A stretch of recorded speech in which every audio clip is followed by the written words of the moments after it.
Mike, Ja Morant has been a star of our late night SportsCenter here throughout the winter. We've gotten to know him by watching his highlights. Really a fun player to watch. At this point, what are teams saying about his talents and prospects? Yeah, he has as much upside as any prospect in this draft, not named Zion Williamson. He's a freak athlete. He's really exactly what teams are looking for in a potential franchise point guard. He has the ball in a string. He's a tremendous passer. He leads the nation in assists. I'm actually heading out to Evansville, Indiana tomorrow, along with pretty much every NBA team to get eyes on him as he, makes a push towards the NCAA tournament because Murray State is not a lock to get in. They're probably going to face Belmont in the championship game if everything goes as planned. But again, he's just a tremendous prospect. He just carries himself like a pro, too. He just looks like a real adult out there playing basketball. You mentioned Belmont. Of course, Morant hopes he's in that OVC title game on ESPN2 Saturday night at 7 o'clock.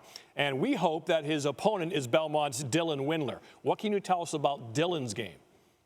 I think Dylan's a little bit of a sleeper, 6'8" lefty, really shoots it over 40% from three this year, had an over 40-point game not too long ago, was actually a big-time golfer in high school, and then eventually kind of left the links and went to the hardwood full-time, but just had a tremendous season out in Belmont, 22 years old, really mature player. Now, teams want to see how he's going to be against elite competition.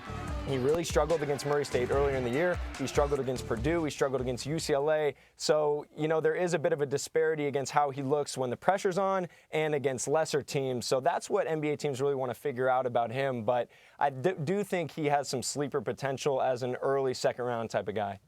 Big 10-day stretch here for lesser-known prospects that maybe we'll get to know, a chance to shine in the March spotlight. What player has impressed scouts and put his name on draft board? There's always a couple names when they're announced. We've never heard of them. Who are some of the guys in the weeds right now? Yeah, one guy who's really trending in the right direction is Dayton's Obadiah Toppin.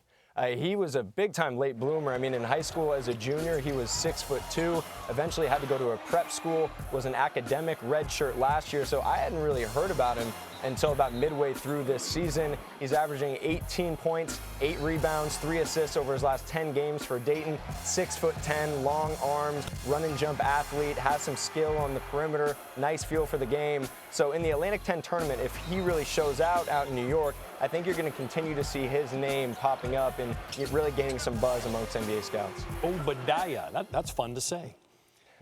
That's our NBA draft analyst. There's no one better than Mike Schmitz. Thanks, Mike. Thank you.